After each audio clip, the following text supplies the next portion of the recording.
Hello everybody, welcome back to Decaff's video tutorials.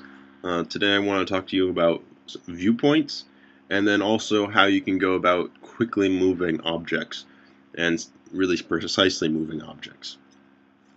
So let's start off with the viewpoints. Here I have an airplane that I painted.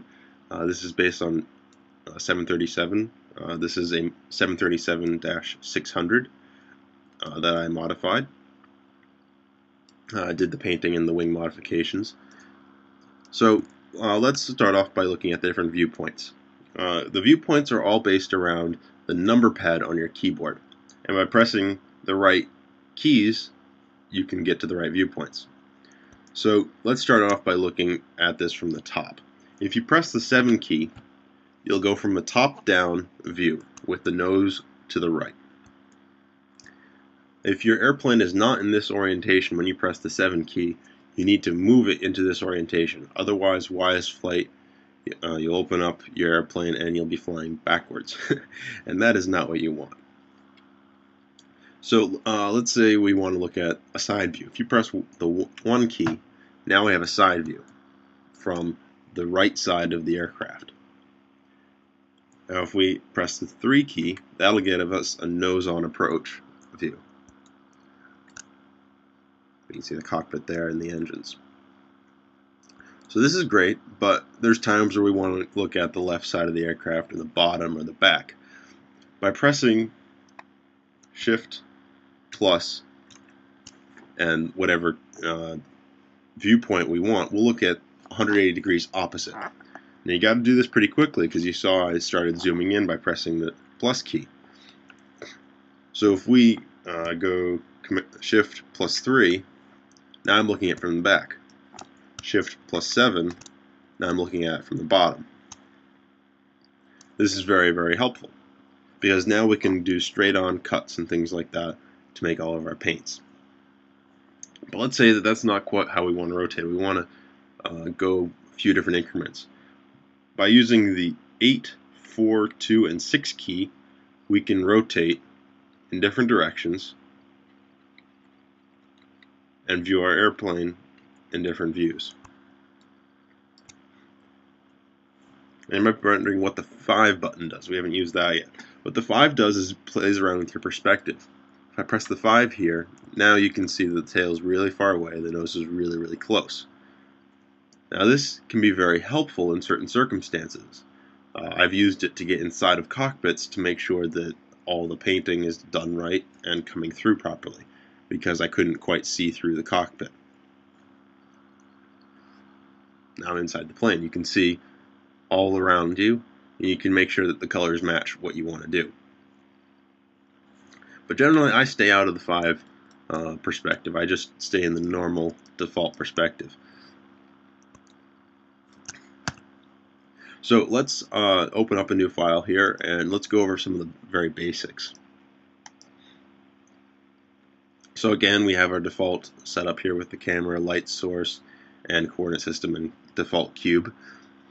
So let's get rid of some of the excess here and just look at the default cube. If we select it and open up the N window, the transform properties window, we can type in that we want to move it to 5, and then we also want to move it to 6. But that can be quite tedious if you constantly need to go in and make small micro adjustments. Rather, you can use shortcuts, keyboard shortcuts. By pressing the G key, we can move our object anywhere in a plane.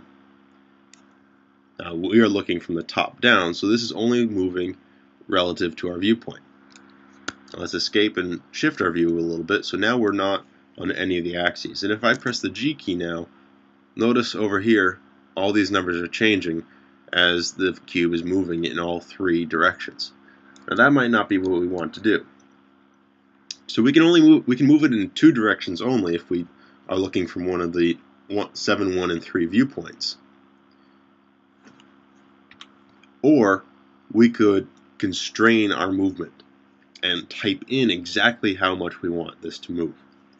By pressing the G key and the X, Y, or Z button to move it along the axis, we constrain our object so that no matter what we do with our mouse, we're only going to be moving along one axis. So I can move my mouse anywhere on the screen here, and you see it's only going back and forth along the x-axis.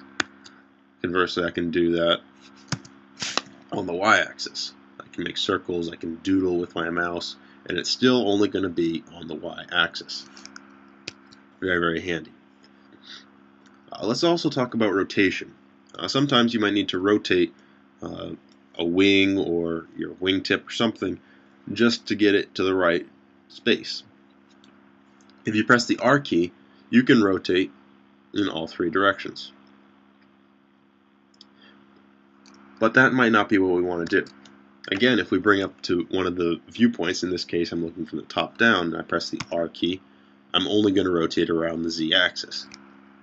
But that might not be the view I want to look at. I might want to rotate around the Z-axis from this viewpoint for some arbitrary reason. If I press RZ, I'm going to only rotate around the Z-axis.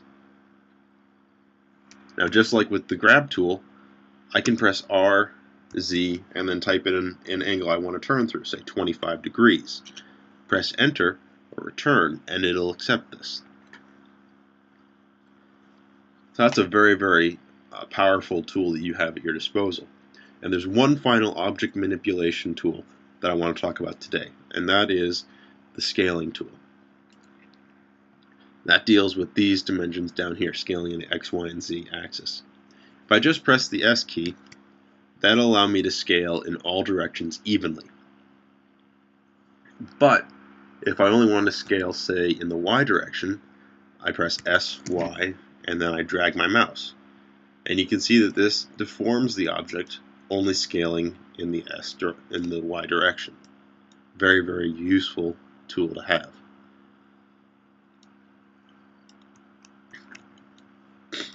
So I hope that helps you out a lot. Go around and play with this. That's the best way to learn these tools.